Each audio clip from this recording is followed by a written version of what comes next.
Evening. Yes.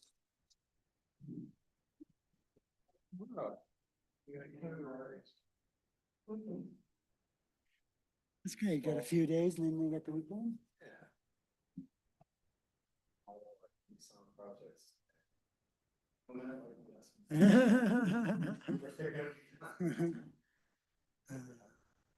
That's great.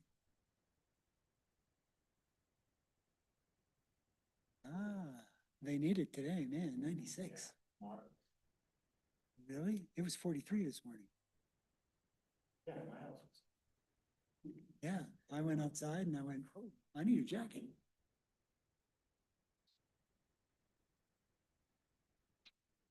Yeah, thank goodness for that nighttime coolness. Yeah. Like it's humidity.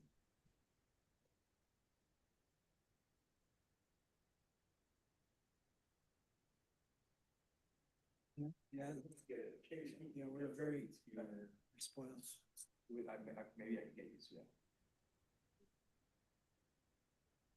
Everybody in Florida seems to manage.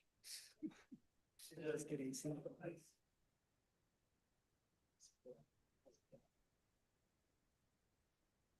It's the humidity.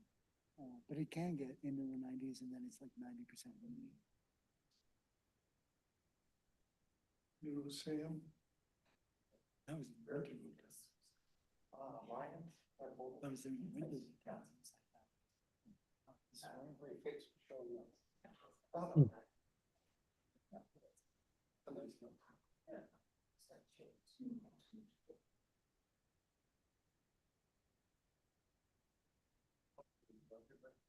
I know, it's hard to.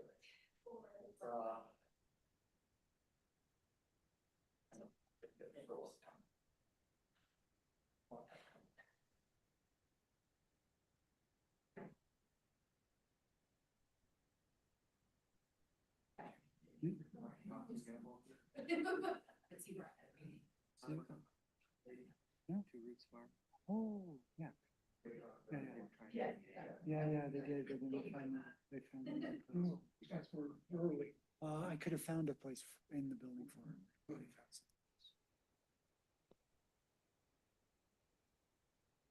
And at the end,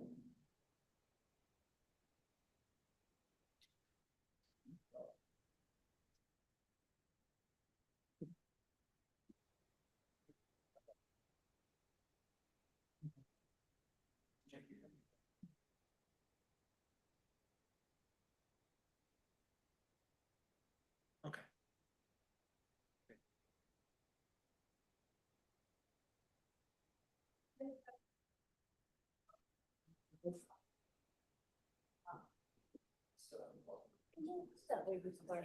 Yes, yes.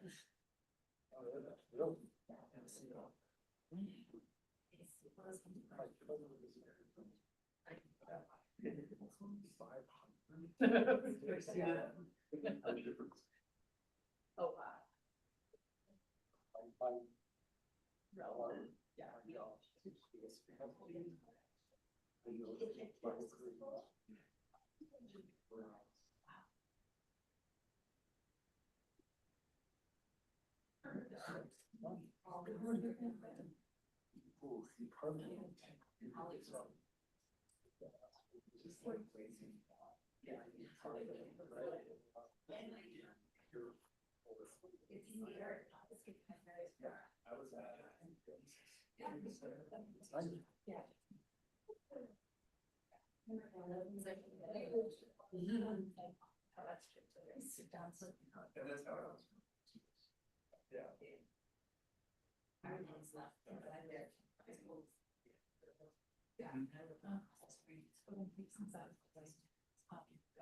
They're all over the environment.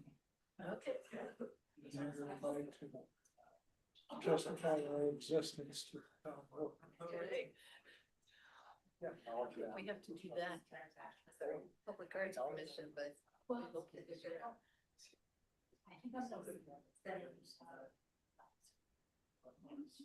Well, Ross. Whatever. I'm here. Yeah, we can do you, Ross. We'll go ahead and call the meeting to order. Tonight's a work session, so it's a little less formal. We don't have all the public comment dates at the beginning. We just dive right in, and we have three items on our agenda. They're all updates and feedback and discussion. So one's with the Carbondale Public Arts Commission, CPAC. We'll go first, and we'll talk to the Environmental Board, our E-Board, and then we'll discuss our community grant timeline a little bit, and just make sure we're all ready for that as part of our budget cycle. So thank you to those of you who are here. And if somebody's here from CPAC, I think that's you. Yes. We could start. You can just sit with us here and turn those on. Just press the button until it turns green.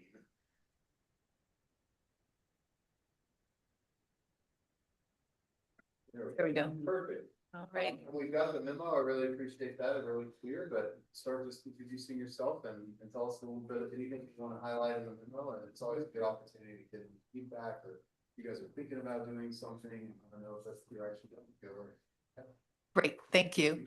My name is Lesha Reel. I'm the Vice Chair of the Public Arts Commission. I am new this year, so this is my first rodeo here. Sure. Let me start with 2025. Of course, the main focus of the commission is our annual exhibit of rotating sculptures. This year, our call to artists brought us 68 submissions. From that, we vetted and voted and whittled it down to 15 sculptures that you see around town. In addition, we were able to add 2 new sculptures along 3rd Street without an honorarium, and also 2 additional ones at Carbondale Library and one on Highway 133, the bike rider. And those were through a 1-year non-honorarium donation from the artists. So what that means is if they sell it, they can take it away before the year, but we still get our 25% commission on that. So it all culminates in our annual art walk. This year was our 16th annual, was held on Thursday, June 5th, always the first Thursday of the month. And it's an opportunity for the community to see the new sculptures and engage with the artists, inspiration behind the work. It concludes with the reception at the Marble Distillery. And we had a pretty good attendance. We estimated about 75 people this year. Because the art walk is so popular, there's plans underway to schedule one in the fall. And if we get a good reception with that, we'll think about adding more throughout the year. It's always a great way to expose the art to the community and promote sales. Also happy to report that we have already sold one of the sculptures. It's Sidewinder, which is behind us here. And a letter of intent was signed by A&B Bank, and they'll install it at their location on Highway 133. But they can't take it until the spring. Another project done this year was the Luminaries project with Carbondale Art. We provided the supplies, they provided the, we provided the bags, they provided the art supplies, and the community came in and did luminaries, which we then displayed on Main Street during the winter bonanza. That was pretty successful. And finally, just wanted to mention that the commission is made up of 7 active members. 4 of those are new, so have a pretty enthusiastic group and have some big plans for 2026. So I'm going to move into 2026. So in addition, of course, we'll do our annual rotating sculptures. But we will also work on 3 major focuses. The first is collaborating Parks and Rec on Chacos Park redevelopment. This would fall under the resolution that created the 1% for the arts program for town-funded projects. Starting that conversation with them. We're also working with the estate of Bill Morrow, who is a local artist who passed away this year. His estate is donating one of his sculptures. It's called Insane Cycle. And for those that have been in town for a while, you may recognize that it was in front of the co-op for a number of years. So the board is working on putting together all the details so we can present it to town council in the next couple of months. including where we would put the sculpture. As you may recall, it's quite large at 14.5 feet wide by 9 feet tall. So working with the Department of Public Works, identified a site by the Red Hills parking. So there's space big enough to hold it, and it'll be pretty visible to all people passing through Carbondale. And then finally, the board would like to expand their marketing and sales efforts. As you know, when a sculptor sells, we get 25% of that. That goes into a fund that we use to purchase other permanent sculptures or to maintain our current sculptures in our permanent collection. So it's a win-win for the artists and for the town as well. In the past, a major push has been the art walk. Recognize that we can do a lot more between the art walk and into the next year. So we'd start off by a targeted market plan in local media, social media to reach out to the community. We'd like to put together a sales-focused marketing package that we can direct to design professionals and businesses that may be putting these large sculptures in homes or businesses. And then finally, we'd like to communicate those marketing efforts to artists so that we can encourage and when we call out to artists. In order to help fund this, we're requesting a $3,000 increase to our annual budget to support these marketing initiatives. And we feel it'll enhance visibility for both the artists and the town's public art program. I'm open to questions you may have. Awesome. Thanks so much. It's a really thorough update and represented very well as well. Seems like a lot of great work. Ross, as the board liaison to this commission, do you have anything to add before we just ask questions? I can't hear you too well, Ben. I'm wondering about that. That's on my phone, though. If we can share. Ross, just wondering if you had anything to add before we jump into questions. We'll share. Nothing in particular. I'm really impressed with sort of the way things have gone. It's a super professional, and well run, and well attended committee. I know there's been a little bit of I wouldn't say disappointment, but just sort of recognition of the bureaucracy involved in trying to get the Insane Cycle placed in town. There's been a little bit of hoop jumping for sure, trying to make that happen. But beyond that, you know, great efforts by everyone. The art walk this year was really well put together. Super art, and yeah, it's a fun meeting to attend. Always good discussions. And I'm real pleased with what's going on there for sure. Great. Thanks, Ross. Questions from the board or any feedback? I just wanted to say thank you for the presentation and good stuff going on in the for 25 and 26. I also agree with the art walk. I've done that a couple of years, and this year was really big. So I was thinking like we should do one for the fall too, or they should add another one. So I'm glad that you guys are entertaining that. I think that's always a good one. Yeah, and not everybody can make it Yeah. for that one. So it's nice to give an opportunity to have more than one. Again, I wanted to thank all your work, and we spent a day trying to cite the Insane Cycle over at 3rd Street. And it just raised a bunch of issues relating to parks. So they want to put something that's really neat in a public park, and we have sprinkler systems. And they hit the sculpture unnecessarily, and we actually internally don't have the capacity to address that like in the short term. Like we could say, oh yeah, we'll get to that in like 2 or 3 years. Meanwhile, you have to find another spot when there's actually a lot of spots in town which are kind of like that. And we just don't have the capacity in the Parks Department, especially with sprinklers, to change things. So it's just something for us to think about, as if we want more of this to happen, can we step back so that we have the staff to actually make the changes that would allow these things to happen? And it actually would accomplish some of our water saving goals because we wouldn't be watering grass unnecessarily. And in our case, we've got a lot of grass. We don't necessarily need to water because it doesn't get used. So just to highlight an experience that they had trying to site it at Third Street, which it could have worked, but it Well, would have gotten very wet. And there's also safety concerns because the sculpture isn't, it's from recycled pieces. So there was concern around how we would be able to rope it off to make sure that kids aren't climbing on it. And I have witnessed personally, kids love to climb on sculptures wherever they are. So that's kind of the beauty of the Red Hill site because we can put big boulders around it, so it'll look really natural and it won't take away from the sculpture, but it'll keep it safe.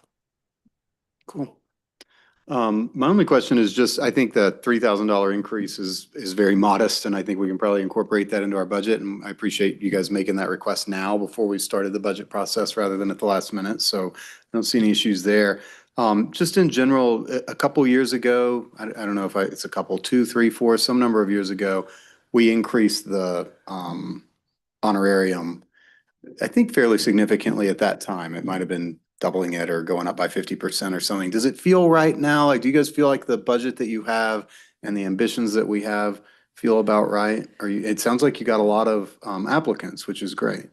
And I can't speak to how much it was increased, but we've done some benchmarking, and I think we're in line with some of the local municipalities here. We look at Grand Junction. Basalt is just starting a program like this year. So they just put out their call to artists.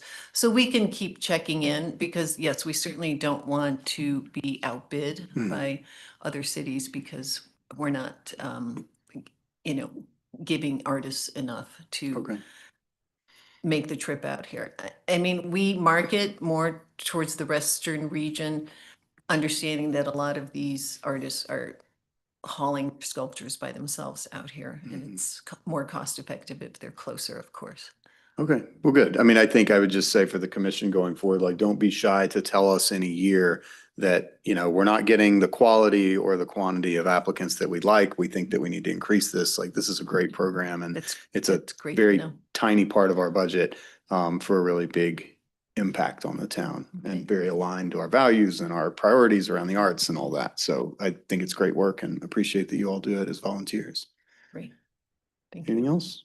No, just share our gratitude with the rest of the commission. I know you guys put in a lot of work and then it kind of pauses or whatever, but yeah, really appreciate. I think a lot of people in town really appreciate it and don't understand how it works and all the volunteer time you guys put in. Well, we help with this marketing effort to keep it visible throughout the year. Yeah, no, I think that's a great idea too. Okay, Thank you. all right, thank you very much. I think everybody else is here for the environmental board update, so you all can join us. A couple people can sit there, a couple people can sit here, but just join us wherever you are and turn on those mics. And again, we can start with introductions. I think some of you are new to the commission since our last annual update. Beth's new, Doug's new, I think since a year ago. So those two have to be green to be on. This one has to be red to be on, just to make it confusing. But yeah, let's start with introductions and especially roles. I'm not sure who's chair or co-chair, any of that right now. We've had some changes and everything, and kind of hit the highlights and especially anything you'd like feedback or direction on. Okay, my name is Fred Malo and I'm the new chair of the environmental board. I was a supervisor in a steel mill in the Chicago area for 17 years where I learned how to relegate. So this presentation of the accomplishments and goals of the environmental board will be brought to you by myself and my colleagues. We might seem a bit short of accomplishments. Our excuse is high turnover. Retirements, pregnancies, moving away have depleted our numbers. In fact, I am the only E-board member who was here a year ago, which is probably why I'm chair. However, I assure you, we make this presentation again next year. We will have many accomplishments to report. Our current membership may be new, but they're eminently qualified in diverse areas. We have a software engineer, and experts in climate change, environmental issues, and waste management. This retired steelmaker will rely on them heavily. Let's begin with Beth Shoemaker discussing the achievements and goals of Be Friendly Carbondale. Hey everyone, my name is Beth Shoemaker and I am excited to be part of this board. I just started an initiative with an organization called Mountain Bio Amplifying Climate Solutions. So it feels really cool to be in here and see what you all are doing to help move that in a positive direction. As far as Be Friendly goes, I've got the update from Hannah Hunt. And it sounds like they had a really good year, updating some gardens, doing some educational stuff. And then we had allocated $2,000 for them to spend towards new gardens. Some were plant replacements because some watering issues were off, I think, at the Thompson House. And but those are all fixed and the new plants are in. And there was a neat educational opportunity that happened at a demo garden, I believe, outside the library. As far as the turf replacement efforts, that I think was Be Friendly overseeing those, or is that? Yes. Okay. There were 5 different yards that completed the turf replacement project. And that accounted for 7,800 or 7,850 of the 16,000 that we allocated through a matching grant between the town and the Water Conservation Board of Colorado. And so there wasn't as much uptake as we had hoped, but there were also, the only people that were applicable were people who were on potable water. And so there were some people who did it on their own, but they were on ditch water. So that was, I think, through the communication efforts on Be Friendly's behalf.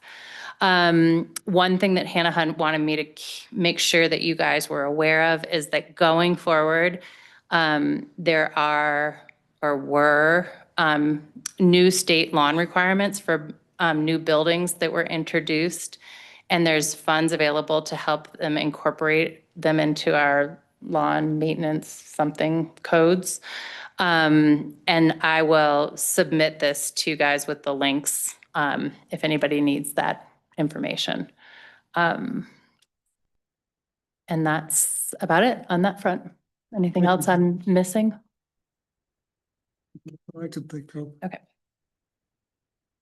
Okay, next we will have Sam Colbert discuss the electrification of Town Hall and the Aquatic Center.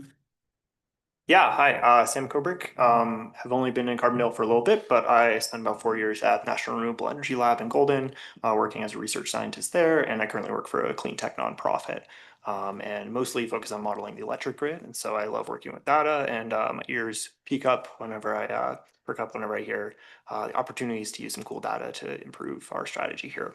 One thing in particular that's been passed down, Chris mentioned that roof is maybe due for replacement on this building, repair or replacement.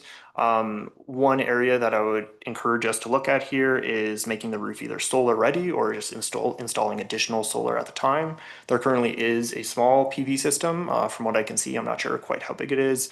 Scott passed on some utility bills, and it looks like that offsets about 30 to 40% of monthly costs from electricity. But really, you can make this argument not only from an environmental standpoint, but just from a cost standpoint too. I did some basic modeling, and I think we passed that on to you all a couple months ago. I'm happy to get into the details of the modeling, but I found payback periods of around 4 years for a no financing system.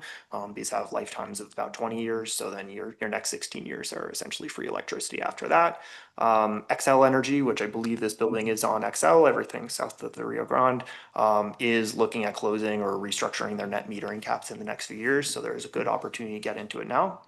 As I said, if the board is not ready to act on that now during the replacement, at least the lowest hanging fruit here is to make a roof solar ready. What that means is just making it easy to reduce a lot of soft costs down the road when you are thinking about installing solar. That's things like putting conduit there in attic spaces, removing any obstructions, making sure it's engineered for the additional load. And if you can use a standing seam roof, kind of one of the more modern metal roofs, you can then install solar on that without any penetration or anything. And it's quite a simple install.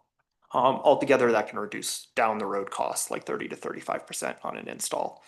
Anyways, that 4 years figure, that's on like around a 17 kilowatt system.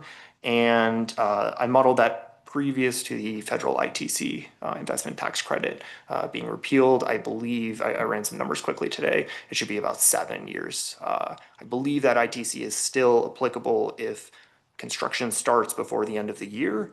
And construction starts has been interpreted by the IRS very liberally as just a shovel in the ground. But again, that shift from 4 years to 7 years, there still are some great state credits out there if you miss that. Also, I think the co-benefit here, Patrick Hunter, I think former e-board member, has brought me up to speed on efforts to electrify the heating system here in Town Hall. And I believe, I am not fully sure on this, but I believe the grant for the Aquatic Center also included some monies for electrifying with heat pumps here. That's great to hear. I think that's another thing you need to think about at the same time when you're putting on heat pumps, you're getting a new breaker box essentially, and you're going to pay an electrician a bunch of money to come out and do a bunch of work there. And so you might as well just have them prepare for solar at the same time. There's some cost savings there as well.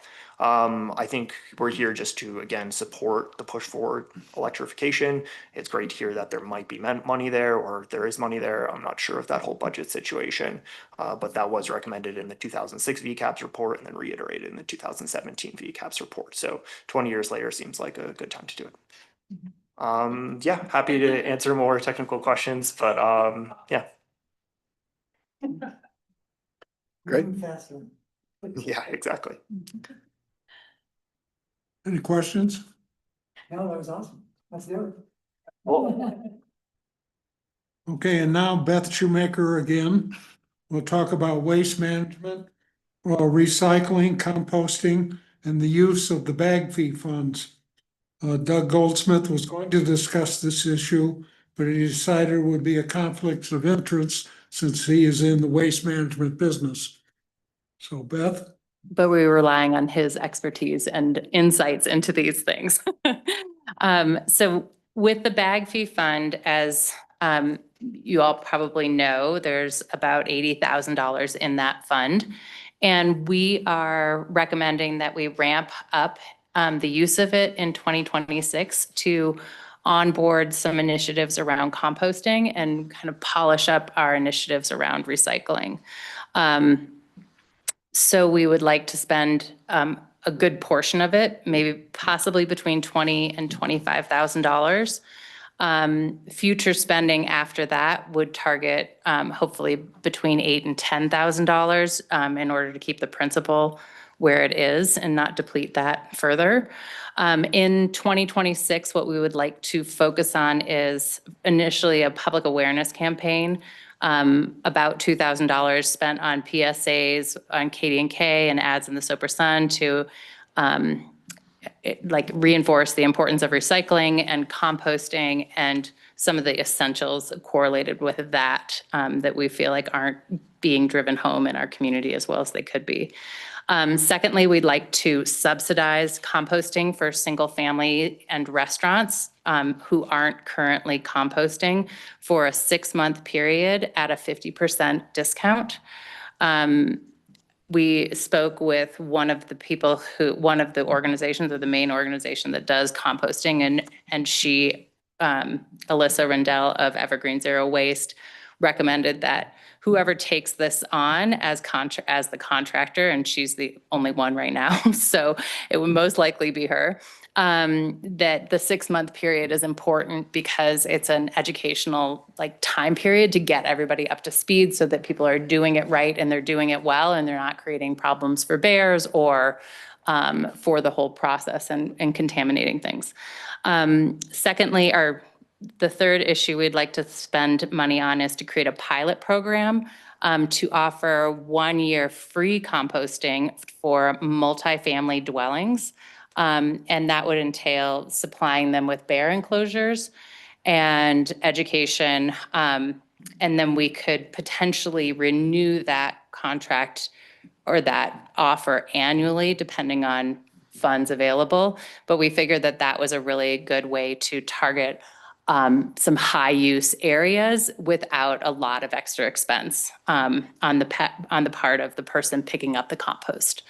And that would increase our ability to compost as a town by a lot.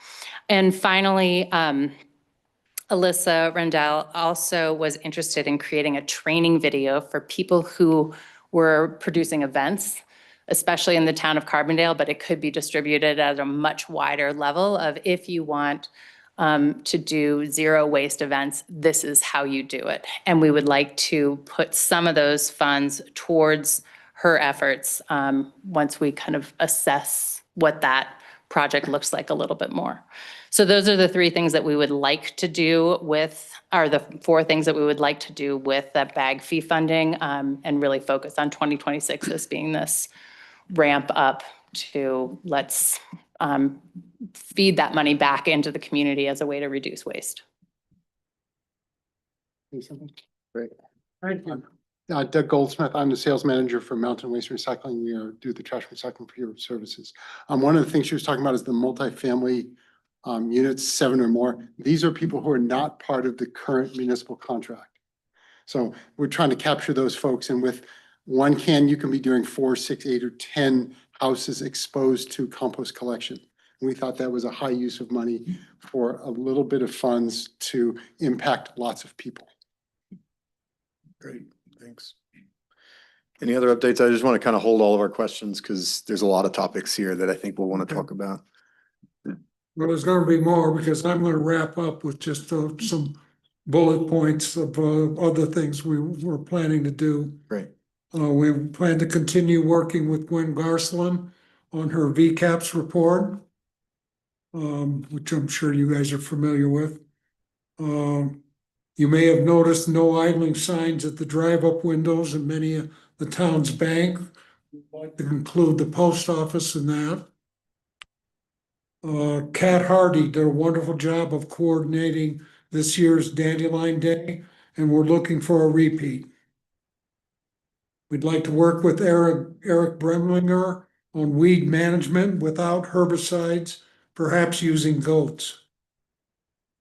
We'd like to work on continuing to electrify the town fleet, including police cars and small trucks. We'd like to see if the downtowner can go to electric vehicles. We would pursue mandatory composting in restaurants. Now, we understand the building codes have been reviewed and implemented, but we will continue to support net zero in new construction, buildings up for sale, and accessory dwelling units. And other than that, we will develop a communications plans, which goes along with what Beth was talking about, getting together with KDNK and the Soper Sun to commute climate-friendly activities in the community. And I thank you very much. Great, thanks, everybody. That was a very well-organized presentation. Thanks for that. There's a lot of things you just put on the table. I think especially some of the waste diversion stuff, like those are pretty significant programs. And so I think it's really important that we discuss these right now and don't send you all off on a direction or let you go off on a direction that we don't want you to go on. So now's the time to make sure that we're aligned on some of those things. So any questions, comments, feedback to dig into any of those to start with? To me, that's just what stood out. We could talk about any of it, but to me, the stuff about, spending some of the bag fee fund, we talked about, we kind of have this surplus in there. It's kind of a one-time thing because otherwise it basically breaks even, I think, based on the waste diversion days expenses. But, this effort to really subsidize composting, that would be a new thing that we hadn't done before. That was one thing that stood out to me. And it's our understanding that the bag fee runs a surplus of, we'll call it a residuals of about $10,000 a year. Is Okay. that incorrect? So That might be right. what we're looking at is a significant sum of money in a fund and then an annual increase to that or a fund that comes out of it. Okay. So what we're looking for is an initial spend of that and keep the principal mostly there, but a 20% chunk of that. And then looking forward, just dealing with the residuals, keeping that for a rainy day. Mhm. Okay. Any thoughts? Yeah. Well, I guess while we're talking about that, I think these are great ideas for the bag fee fund and appreciate the diligence that you guys put in brainstorming this. And I know I met with Fred and Alyssa and we were kind of brainstorming some different ideas and stuff. And what I like about this is that, there's some communities that are going with mandated composting that's resulting in a lot of contamination at the end. And I just think I would prefer that we work down this like incentive path. And so I think it seems like a really good use of our funds. And it seems like 20 to 25,000 is reasonable. Because if you think about it, our program, we have the early adopters and maybe there's been some people have gotten on board seeing their neighbors do it, but there's really a core group now that we could get that next level that I think that 6 month learning how easy it is, seeing their waste go down, maybe they can even go to a smaller bin, would be super helpful in getting more people composting and increasing our waste diversion. So to me, this feels like a really logical way to use the funding. And then, yeah, when I've talked to Alyssa, getting more restaurants on board and again, making it an incentive for them, and talking about getting rid of some of those barriers instead of kind of going in, mandating it. I would, this would be my preferred approach. So I think that, and then I think getting more ads in the paper, or, whatever those might look like, I'm sure there's some creative ideas on just getting people aware of the opportunities that we have. So I would be really supportive of what you guys have proposed. Yeah, me too. I just would add that we have more bears. So anything we can do to educate folks about, like, you don't put your compost out the night before and not turn it all away, because the bears are pretty smart and they keep coming back. And so as long as we are educating bear-proof containers, all those kinds of things, that would be really helpful. Yeah, I think we want to sketch this out in a little more detail and talk with Alyssa, or Right. whoever other contractors would. But I think that's one of the reasons we've really liked the focus on multifamily. Evergreen charges, I think it's $45 to pick up a 55-gallon can and $20 to pick up a bucket. So there's a lot more impact, a lot more marginal impact per dollar spent focusing on these. So our thought was really to approach some of these multifamily buildings, and offer them an upfront stipend to build a bear-proof enclosure, educate the community, maybe have a barbecue around composting or something like that to let everyone know this is a new service in your building. Pay for the whole thing, at least for 1 year. It's really easy for residents to hopefully do this, and it becomes just kind of the default behavior. And yeah, to the bear concern, we would like to then, really focus on bear-proof enclosures for these buildings that we do this. Great. Yeah, that focus on multifamily sounds really interesting to me too, and then maybe the property owner or the HOA or the property management company or whoever is paying the trash bill, maybe they get enough pressure from their, tenants to just incorporate that into the lease or something like that, once it's kind of ingrained. Other thoughts, feedback on that item before we move on to anything else? Oh, great. Ross, Great I start. see your hand. Yeah. So just a quick question, or maybe not so quick. Just want to make sure that we're putting this all sounds great. I'm certainly in favor of carrots versus sticks. But also want to make sure that we're putting our efforts where it actually does make the most impact. And I guess I just trust that the e-board, is choosing, that a focus on compost versus a focus on recycling in terms of diversion, and best use of our money in that respect. And then I guess my add-on would be to take a look or to ask a couple questions about construction waste, because I've said this before, and I think, as a town, maybe we could even do better. As I walk past the the pool, and not to pick on the pool, but it just happens to be the project that I walk by. And we're all sorting our construction, or sorting our cardboard and bottles, and yet there's always a fresh new dumpster overflowing with all sorts of these things there, like I'm sure there are on plenty of commercial projects. And I wonder whether that might be something we also want to look at. And again, carrot is better than stick, but also, if it's a case where we're expecting more from our community members than we are from our industry working within the community, I'd like to take a look at that, or at least maybe have some questions answered. Yeah, that's a great point, Ross. I had the same feelings. We just did a remodel at our house and I felt like it undid years of waste diversion efforts that we've made as a family. Yeah. Because there was zero effort on the diversion of that. But is that something the board's talked about or would be interested in talking about? Yes, we have we're called for the PSAs, the radio ads, the thing, that's talking about the recycling side of things, how to recycle right, what shouldn't go in your recycling, how to make sure that you get the better outcomes from recycling. That's the focus of those informational pieces. Yeah, the e-board is not ignoring recycling. No. One thing Doug has emphasized is that is proper recycling. For example, he told me something I didn't know. If you wrap your recyclables in a plastic bag, it's all going to end up in the garbage. It's not going to be recycled. We get the information out, but If the more ways we know things like that, I found out recently that small plastic is not going to get recycled because it will flow through the sieve and it won't get recycled. People have to know these things, and we need to get that information out there. But you guys are talking specifically about construction waste. Yeah. And with construction waste, is all of that going to Picken County? Because doesn't Picken County landfill have specific guidelines on that? You have to separate it at the site. There is no vehicle to separate at any landfill around here to pull out product.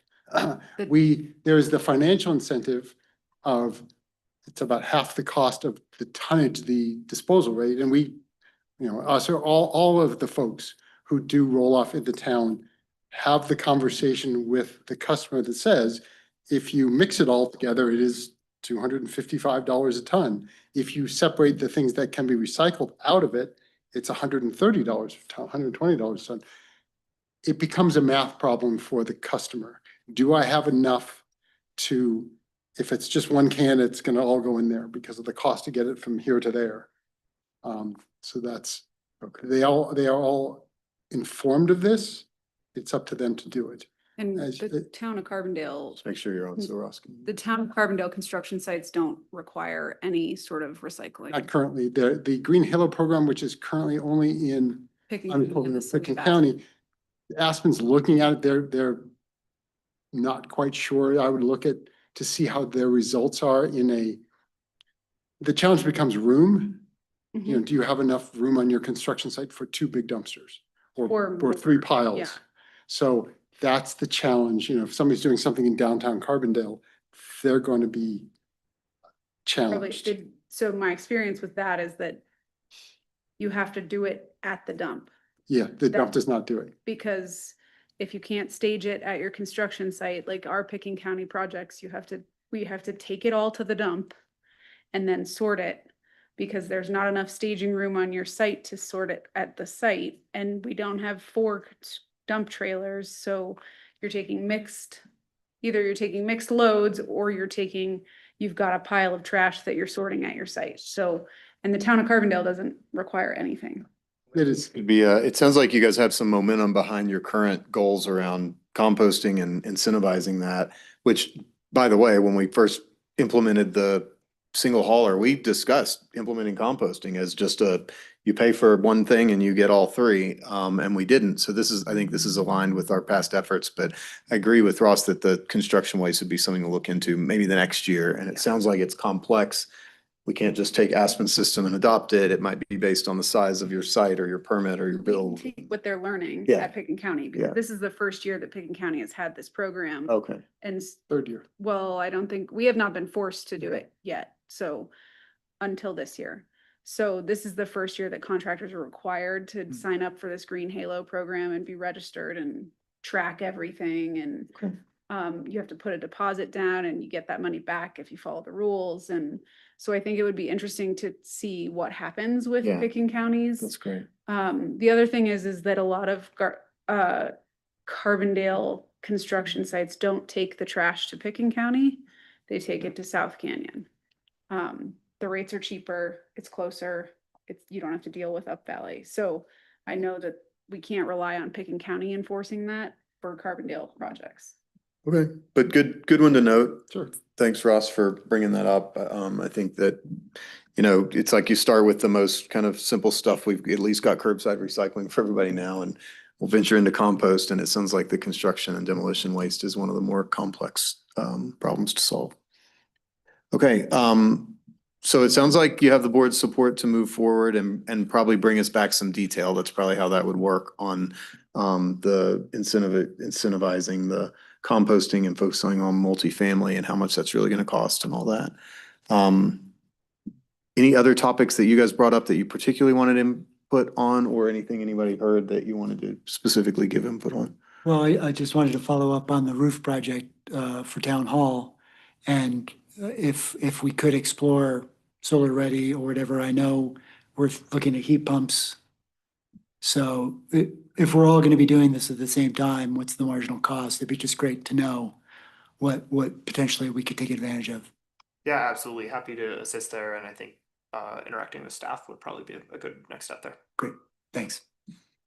Yeah, and well, I was gonna say that, but maybe even consider a solar bid in that besides just solar ready is like maybe if it's depending how it fits in the budget. But at least so we have the numbers in front of us and consider it right now, even if we don't know what the future of the ITC is or where it stands or.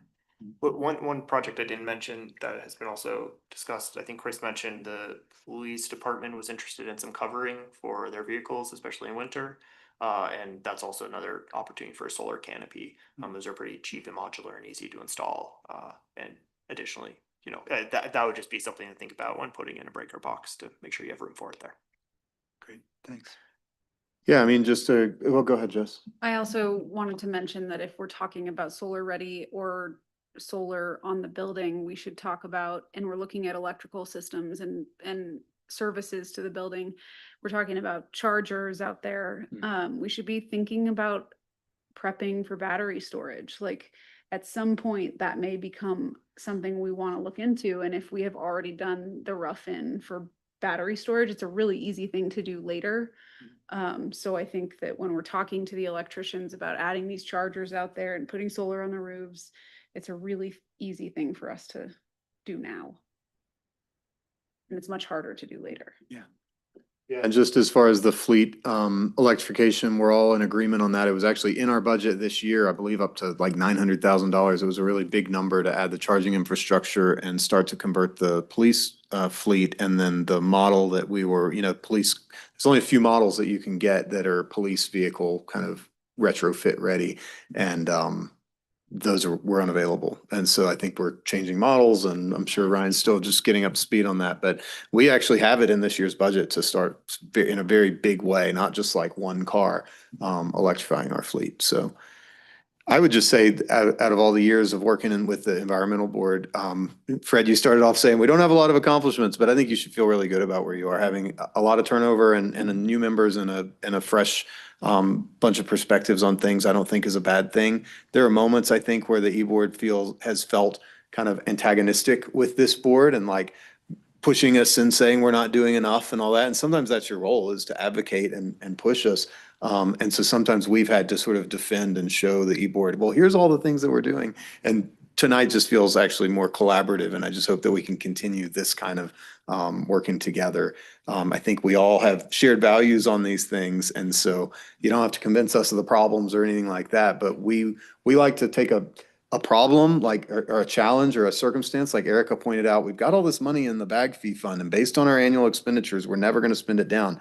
What should we do? And rather than us getting into the weeds on that, we throw that to you and you come back to us with a proposal, and then we work through it together. So that's the way I'd love to continue working together. So thank you for doing that and bringing your expertise to bear on these challenges. Christine? I just had one other thing going back to the turf replacement, and I just applaud you all for prioritizing the environmental concerns. I think that's great, and that's one of the reasons why I know I love being in Carbondale, because of that passion, and a lot of it is because of this board. So thank you for that. But on the turf replacement, because you guys were a little under budget on that, or you came in under budget, do you guys think you're gonna open it up to people with ditch water? The only reason why I'm saying that is because, climate change and droughts and water.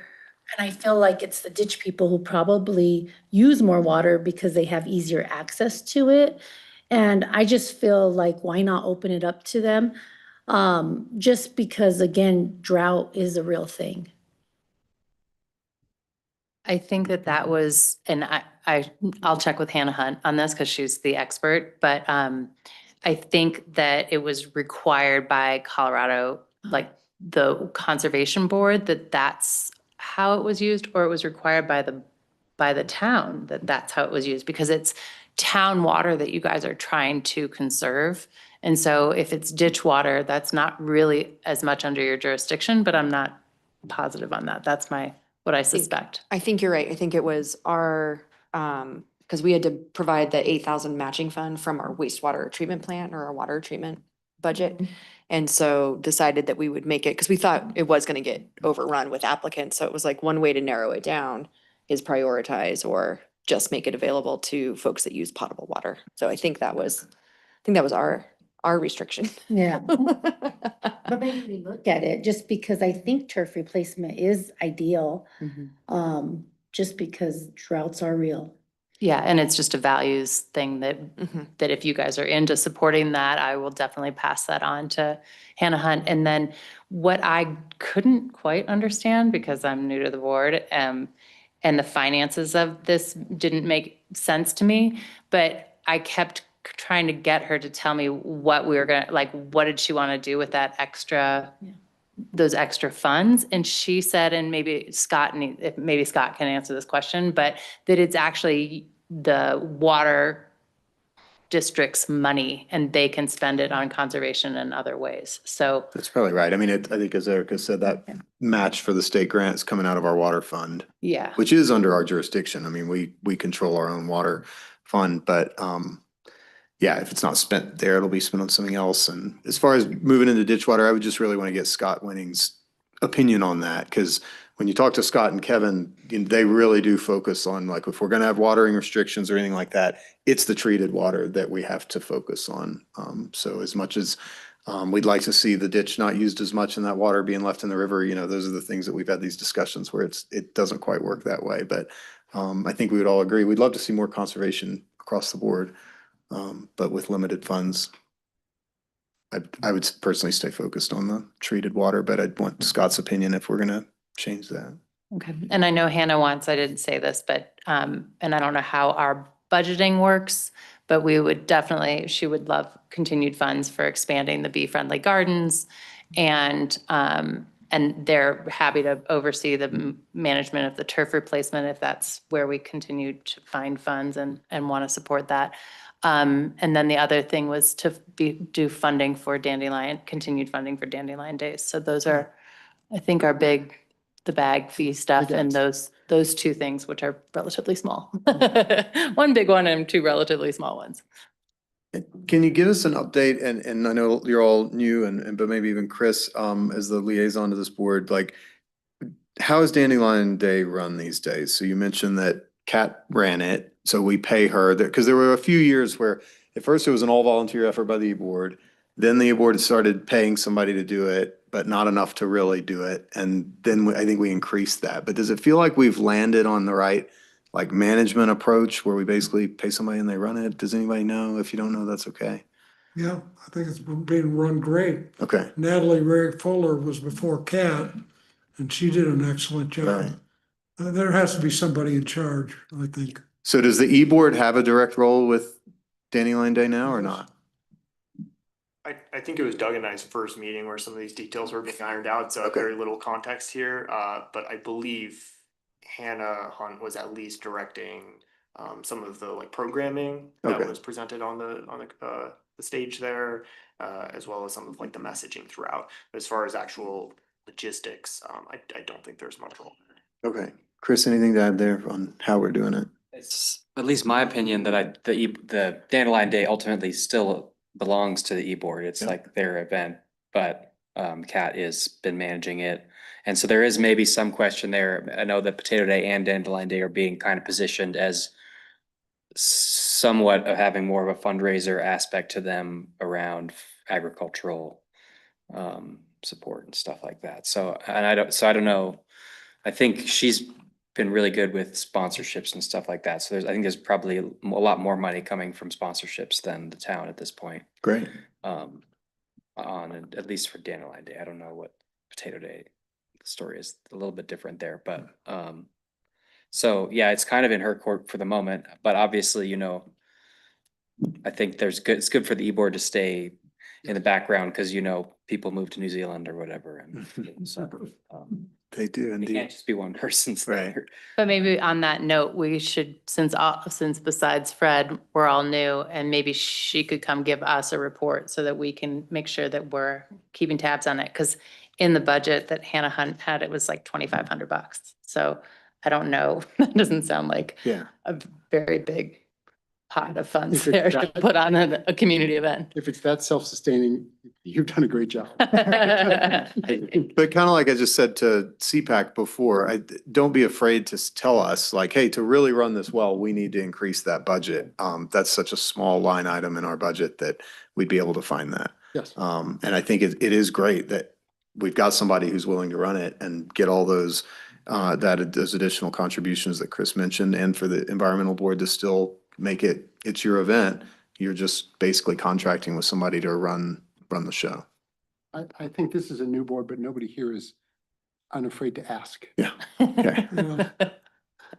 Chris, anything else you want to add on the work of the board this Just, year? yeah, huge thanks to Fred in particular for taking the reins and being a great chair. And I feel like we've got a great crew. Yeah, I'm excited to work with them And how many are on the board right now? Are you at 7? 5. You're at 5, okay. 5, yeah, so there's still room for I a could few find some more. more. Great. Yeah. All right. Well, thank you for the update. Yeah, Thank you. thank you. Thanks, guys. Thank you. Thanks for being on the board. Yeah, thanks. Really appreciate it. All right, our last item is just a community grant timeline and discussion that Patrick put together for us, which I appreciate to kind of jog our memories before we dive into the budget process. Every year that we go through the grant process, there's something we don't like about it. And then we wait, and in about February, we talk about that thing, and then we kind of forget, and then we go through it again, and that's okay. It gets a little bit better every year. But Patrick, anything you wanted to highlight from this before we see if we have any questions or comments? It looked, to me, this reflects where we are, and I appreciated the update. Yeah, that was mainly the goal, just to make sure that the conversation and just the modifications to the program that happened in February were the consensus of the board. Also just board direction and just consensus on the timeline, if that's palatable for everybody. And then just to make sure that the board was all on the same page as far as recusals in the recusal process for the community grants. Yeah, and where we ended up with that was because out of the 30 or 40 nonprofits, it's likely over time that each of us will probably be involved in one. There could be a year where 4 or 5 members of the board are involved in one. And so to avoid everybody having to recuse themselves, I think Ross made the suggestion, and I think is a good one, that you would just not put any dollars in that line item for the nonprofit that you're directly involved in. And then when you run the formula, you're just going to have to divide that one by 6 instead of 7. Yep. So it doesn't factor it as a 0. But that seems like a really simple solution to That me. seems great. Yeah. Yeah. Because I think we've been close once where we had 3 of us or something who had to recuse themselves. Yeah. So, yeah. Yeah, and it's 1%. I like the fact that we've gotten rid of the line between the recreation funds and the general fund, because that was causing some distortions where there was like more money over here for fewer applicants. And the maximum $7,000, but up to 10 for special events. We'll see what happens with the music in the park, which was one of our bigger discussions last year. They kind of had a thank you and we're passing the torch ad in the paper. If you saw that last week, and I ran into Marty Silverstein, and he indicated that the current crew, Marty and Steve and who else is it that's run it? Ralph, that they're kind of done. And I think that's okay. And so I think rather than looking for somebody else to run that, I was mentioning to Ryan this morning, like whether it's this year or in a future year, like maybe there's just a pause on that kind of thing this year, coming year. If we want to do a concert series, I would start with what's our goal? You know, is it to stimulate activity on Main Street on a night other than First Friday, which we've heard local businesses say they want? Is it just to get people together in a casual environment on a Sunday evening? You know, what's our goal? And then we can kind of build from there and figure out what the budget would look like and who would run it and all that. But if that one's not in the mix, I think it'll be an easier I discussion. was at the chamber board meeting last week. There was a tourism update for the chamber board. They're mixed together sort of. And they're looking for ways to not necessarily have an event or host an event, but like help sponsor an event. And so I brought this music in the park thing up, like maybe it becomes a flagship thing and the tourism council can manage the RFP process and getting somebody involved and funding that because they have money and they're trying to figure out how we can have another event like Mountain Fair and First Friday where we have like a Sunday event in the summer 4 times. And they're really interested in that. So I think it's the right time to sort of pause on our involvement in it. And we support those 2 organizations as a town. And so they're going to start looking at how to support that as an economic development and tourism sort of project. Great. That sounds great. Yeah, and they could figure out like, yeah, is Sunday evening in Sobers Park the way to stimulate economic activity? In my mind, probably not, but maybe they determine that it is. I could see a lot of logic to bringing something downtown and activating Main Street. I talked about Basalt and their Wednesday Yeah. concert series that has been really successful this Yeah. year. And so maybe what does that look like for Carbondale and Yeah. how do we activate another night in town in the summer? So they're open to that and they're really excited about it. And that's how this all started. You know, the Sundays in the Park was never a town event. It was always a private event that they came to us and we made a contribution. And so keeping it that way feels right. Okay. Any other questions, comments, concerns, feedback before we, our next step on this will be Patrick's going to send out the application and then we'll see all the applicants and we'll fill out our spreadsheet and go through our usual process, which has been very effective and efficient. This looks great. Just a question about the marijuana tax and the supporting schools is still separate.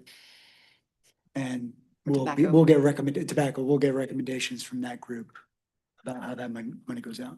Yeah, that's something we need to catch Ryan up on, I think, is our nicotine tax program, which has evolved a little bit. It started out with the school district and a couple of nonprofits, and it's narrowed down. I think now it's just the school district. It's for the mental health counseling services in the schools.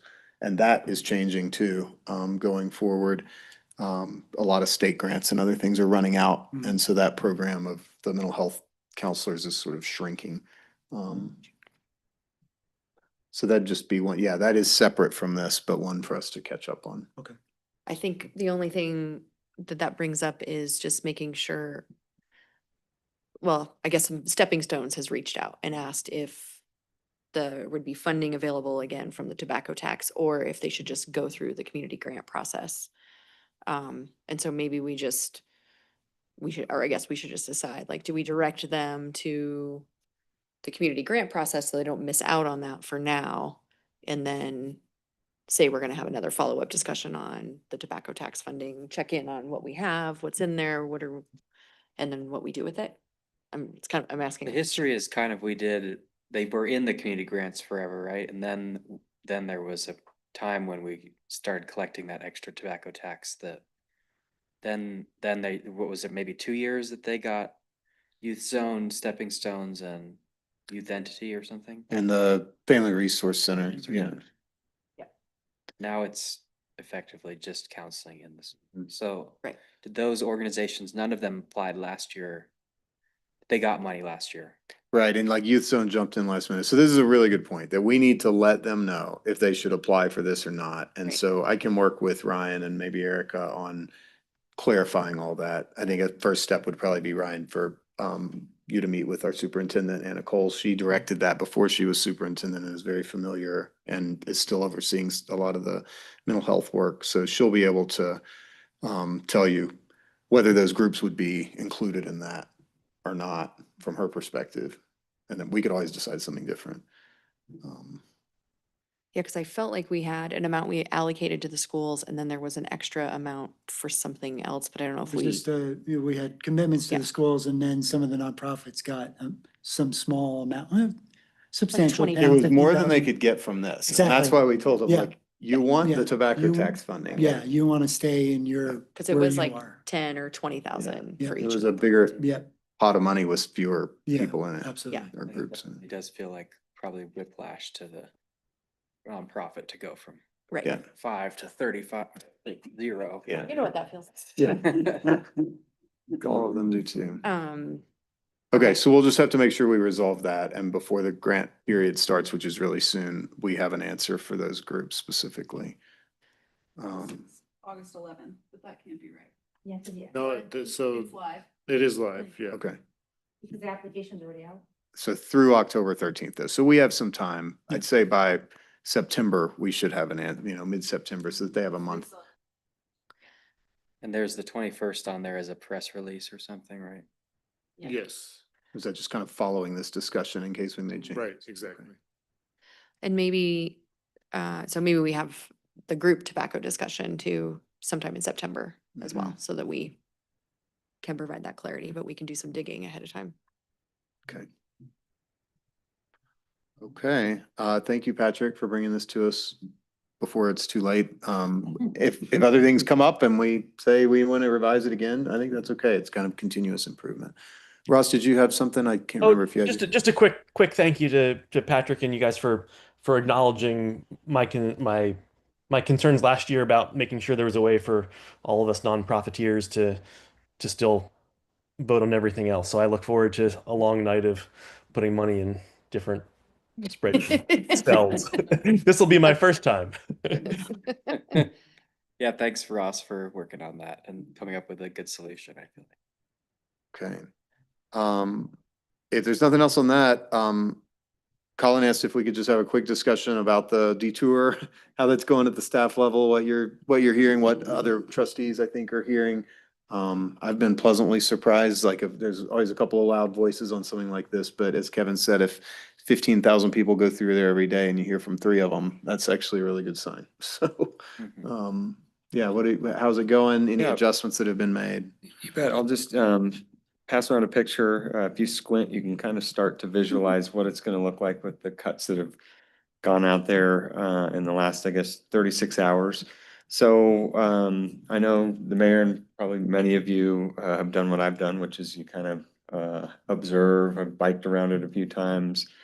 And the first morning, I think, definitely there were folks who were not aware that that was coming, and it was kind of visible where they were kind of looking around some of the red license plates who are not sure where they are anyway. But overall, I think it's working pretty well. There've been some adjustments with adding some additional signage where when you were headed toward City Market, I think some folks are cutting through there, obviously, but some folks were just following others through there because they didn't really have detour signs that pushed you further down the road there. So I think that helped a little bit. We did have, it got a little gummed up around rush hour last night. I was out there watching and we had 8 of honestly the biggest oversized semi trucks hauling like cranes and things in that I've ever seen right at about 5:15. And they got through it, but they had to go very slowly to navigate. So that gummed things up, but then it cleared up. So as the mayor said, we've had a few phone calls, a few emails. I think some of that is some of the questions that were asked here about why aren't you doing that at night? Why are you doing it this time of year? Some of those things. And I think we can work to fill in that backstory a little better than we have. And then I think also just progress reports, like that's the first picture of hopefully many, letting folks know what's going on there so they can understand why is this happening. And it's starting to take shape. 36 hours, you can see the payoff. It certainly takes, I think, the experience is northbound is not too much of a delay. Southbound definitely takes you a bit longer with some of those stop signs. Detours generally are inconvenient. They take a little bit longer. But having biked around that, it does feel like it's operating in a safe manner. Our officers have been out there kind of making sure that things are moving along. So that's kind of a quick update on 36 hours in to a big project. Were you guys able to put more signage at Pulaski's with the parallel parking? Just because I went on Monday and I saw a couple of cars, like they wanted to park there, but they weren't sure if it was parking, and you could kind of see them like circling. And I heard somebody in Pulaski saying, oh, that's like the 5th car that's done that today. I've reached out to the owner yesterday. I wasn't able to get over there yesterday. I've not heard back, but I do know there's a sandwich board out there that says parking for that establishment, which I think is fine. I think we understand the board's direction on there's some leniency during this, unusual time. And so I think there's probably some additional signage that that owner could introduce to that area. So I offered up that conversation. I just haven't heard back yet. I don't know if you want my take, since my office is on 12th. Yeah. And so I'm like seeing, it is a constant stream of traffic. Yeah. But people are pleasantly surprised by the parking that we still have. They've left a lot of parking on 12th, which is really helpful for the businesses, and because you could park on 12th and walk to Pulaski's. So I was glad they've just blocked off, like as you're pulling up to the stop sign on 12th, headed this direction. There's a portion of no parking so that you have more room there. So that was good. People are driving pretty slow. They did put out a radar thing, which is helpful, but I haven't noticed anyone speeding through there. And I think that's just a result of how many cars are going through. You just can't go as fast as people drive faster through there when there's not a detour. So if anything, it's slowed people down. I wondered if it. And then I've heard anecdotally that people are not going behind City Market. They are cutting through City Market. So like where it's really tight at the construction site at A&B Bank, right there where the fence is close, that is tight through there. And people going down Valley on Main, turning toward City Market off of Hendricks or onto Hendricks, like you're seeing people jump the curb because it's so tight to take a right-hand turn when there's people lined up at that stop sign. So I could just see. This is right by the gas station. Yeah. Like where that empty lot is and the big pile of dirt behind the fence.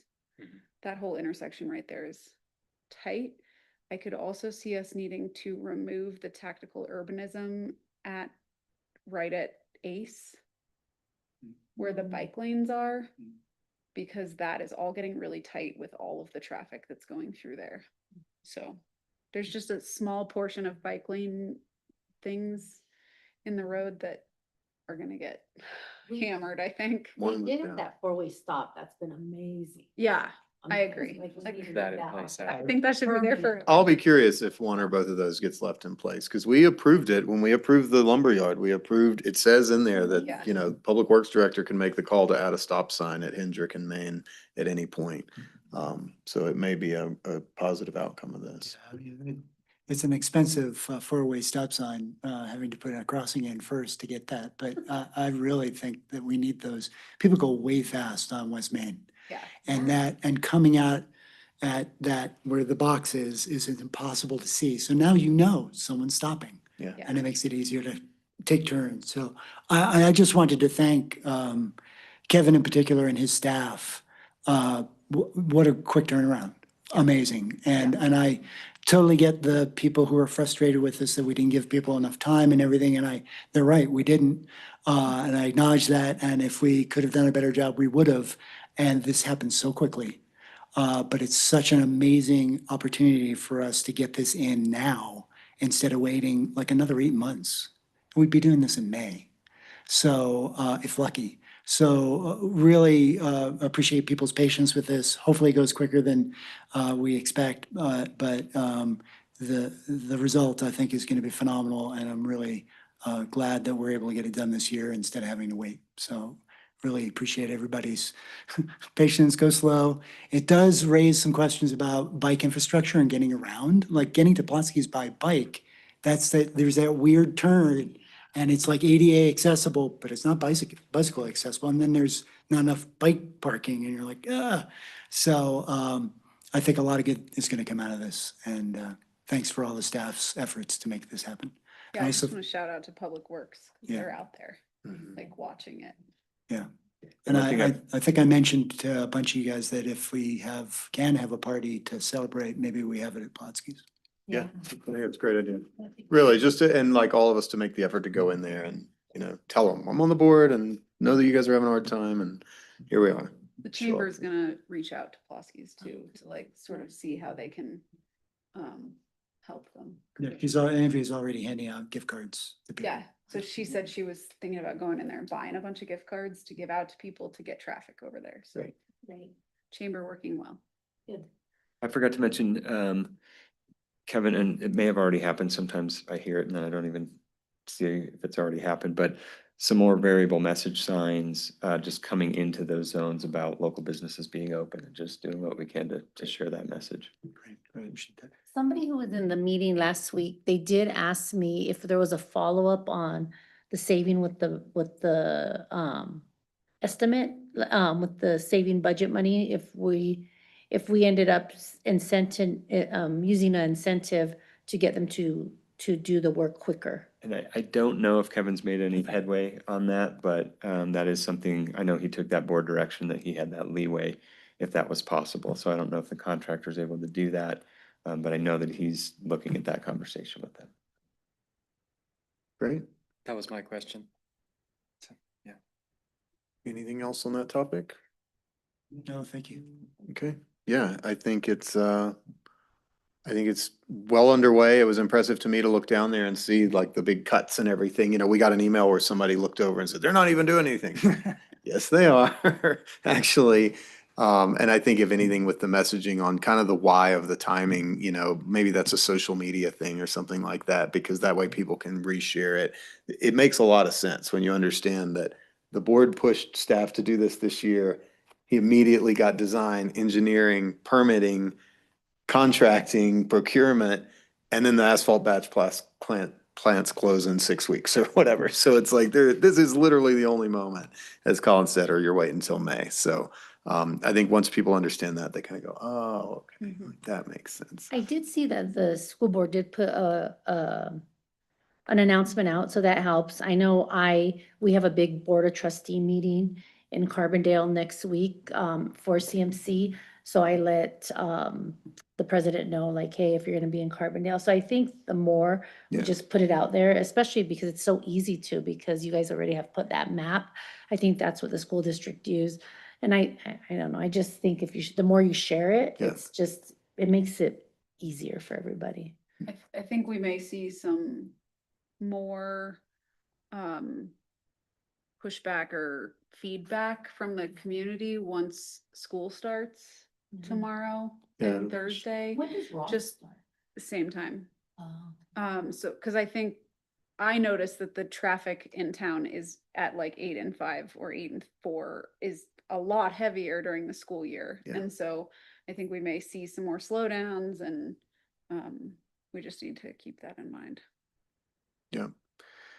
Okay, looking ahead next week, another, relatively light agenda as we still kind of transition and start to get into budget time. So we got a pre-budget status and projections for the first half of the year, and then a minor subdivision plat amendment on Barber Drive. It's kind of a backyard realignment, I think. And I'm sure a few other administrative items will be added.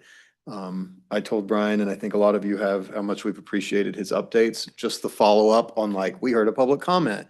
There was a follow-up conversation. We got to hear about it. That's new for us. Sounds great, Ryan. Yes. All right. So thank you. Thank you for that. And I anticipate that we'll get into that rhythm of saying, here's kind of what's coming up for the next month, you know, at the end of the month. But yeah. Yeah, I think that's a great sign also. Just, I think it helps it, like, if it starts at the top of, like, for the whole town communicating to people, even something like a project like this, I think you're spot on of like, yeah, let's just give a progress updates as much as possible. People see what's happening. As long as people just hate no information for the most part. Like, so I think it is good. I think we've made progress, I think, quite a bit in a lot of our like communication, but it's still a nascent thing, I think, and something I think we can think about strategically as well. Continue to think about strategically is, you know, how are we communicating, or how are we making the newsletter grow or be more effective, or what are the other channels and stuff like that. Okay. Brian, anything else you wanted to share tonight? That's it. All right. Great. Thanks, everybody. Have a good week. Thanks, y'all. Thanks. Thanks, Ross.